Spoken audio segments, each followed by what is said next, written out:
This week we talk about Satan pie.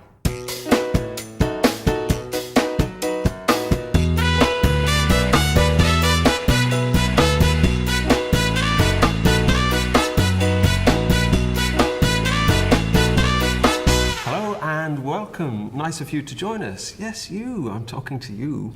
It's great to be back again, and this week we've a great question from Sarah on YouTube. Hi Sarah, hope you and everybody at the old job are doing great. This question is, what's Christmas all about?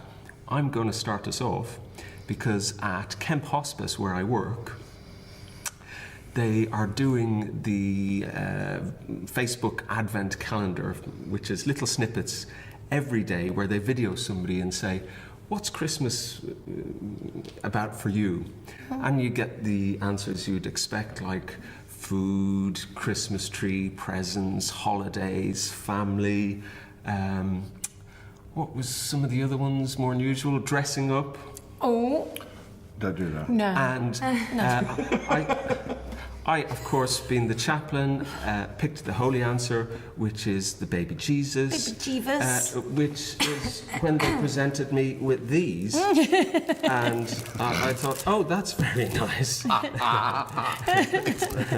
Lovely, lovely, yes. Baby Jesus. When I was talking about the baby Jesus, I was actually really talking about the baby Jesus. Oh, this one. That Like Jesus. the cheeses. That Jesus Angel might there. like that. Will she? Yeah. Dogs love cheese. There we go. That's baby cheeses. So, Says I'm not sure I do actually. Maybe later. besides that terrible pun on the baby Jesus, in serious answer to the question offered by Sarah, really, what's it all about?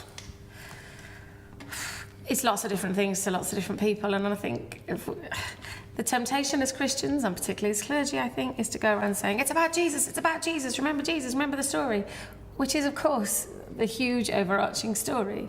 But for lots of people, it's about things which mean a lot for them, and that can be good and bad things. So for some people, it's a really, it's a time where they miss people the most because it was a time of making memories. Yeah. I love the whole everything to do with Christmas. There is no part of Christmas I do not utterly adore, with the exception of adverts in September, October. Oh, yeah. But maybe the challenge is to help us to see that all of these things, the mince pies, the mulled wine, all the different activities that we both engage in and don't engage in, are in fact connected to that child in the manger. You know, I've got absolutely no problem with all the stuff that goes on around Christmas, but our task as the church is to connect it to the reality of Christ. And I'm not sure we do that very well. We can sort of try and stand aloof from it, which is the very last thing we should be doing, because it's the very last thing that God did. God didn't stand aloof from it. God got stuck in, God got involved. And therefore, we need to try and find the points of connection between all the stuff that goes on, the celebrating. Whenever I preach about Christmas, I always say, feast. Feast hard, party hard, because it is the best thing that could possibly have ever happened to you. Amen. So get stuck in, rather than, I don't know, sometimes we can sound a bit pharisaical about the whole thing. Yeah, I like that. Party hard. Tamer, Oh, really? Tamer, I read a poem last night by an Irish poet called Pat Inglesby. His books are not available on any store. You have to buy them when you meet him in the street in Dublin. Wow. And one of them near the back struck me. It was, if when Jesus arrived on earth, he was told that every year since, billions of turkeys and billions of young trees would be slaughtered to celebrate his birth, would he have crawled back in? What do you think? I think you know what I'm going to say about the turkeys. Yeah. Ah, yes. Although that's not a part of Christmas for me. I think that Christmas is, obviously it's different for everyone. Because you're vegan. What would be a vegan Christmas feast for you? It's different every time. This year I'm making a pie with Satan, which has got a bad name, but it's... Satan. It's Very fancy. Okay, let's unravel that one for just a Satan minute. gluten. It's Seitan. It's like a fermented kind of... S-E-I... TI. Fermented, it's all right then. Yeah, Can't go wrong. Suitably Can't pick go up all. Okay, a Satan pie. Excellent. Okay, so for you, Christmas is a Satan pie. What else is it for you?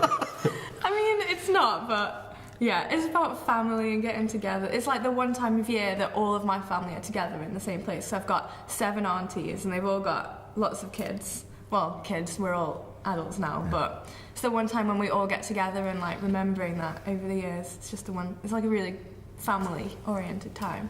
And now that I'm married, it's the first year where I'm going to have another family to go to for Christmas. So me and my husband are splitting our Christmas between my side and his side. You start it's your turn to have Christmas dinner at your Yeah. parents this year. Well, it's going to be a lot boing, of driving boing, boing. between Birmingham and Stoke because his family are in Birmingham. Okay. But yeah. I also saw this thing on Facebook. Have you heard of Adam Ruins Everything? No. It's really cool. It's like a page on Facebook and he kind of like debunks myths that people believe. And there's one about Christmas and he talks about how Christmas has been it's not called Christmas, but it's been a festival dating back way before Christians came to England and Europe and stuff. And how the Christians kind of saw the festival. It's the similar thing to what happened with Easter, and we're like, Jesus was maybe born on this day. Let's turn this into Let's a go Christian for it. festival. Well, that's what I was thinking about actually, because I think if we act like we invented it, people don't buy that anymore. So I think the whole reason for the celebrating and the reason for acknowledging that for some people it's rough because actually not everybody has a good family. Not everybody. Lots of people end up in huge amounts of debt. They end up a terrible pressure. People leave home more at Christmas time than any other time, etc., etc. So I think Christians need to be really honest about that, and make the connections there. Because actually, one of my favourite links with this story, particularly when people are having a rubbish time, is the Latin American nativity scene, and there's a pooping person in the back of the crib scene. I know, outrageous. Problem every and it's year. something. Sorry. And I find myself saying quite a lot to people, and it is the best news that Jesus was born and still is born among all the crap in people's lives as well, and that hope that is born every day and is definitely something to feast and party hard over, but to acknowledge from the get-go really that we don't have to airbrush our story or anyone else's story for that matter, especially not Jesus's. No, because it's the realest story that ever was, actually. Yeah.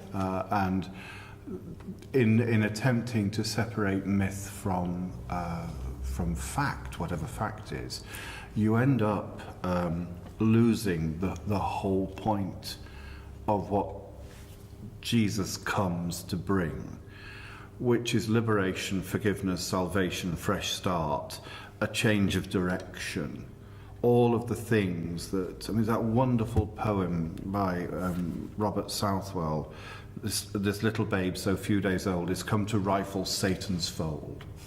All hell doth at his presence quake, though he himself for cold do shake. The reality that this tiny child is actually somebody who is going to change the whole course of the universe. It has. So, Sarah, we've touched on so many different things there, whether it's a great time for you or maybe a poignant time for you. We wish you a very, very stable and messy Christmas.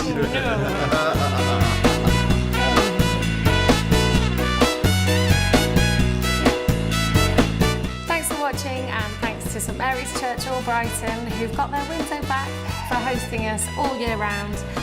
Please keep sending us your questions, like, tweet and share in all the usual places. Is it all too much for you? Too much turkey?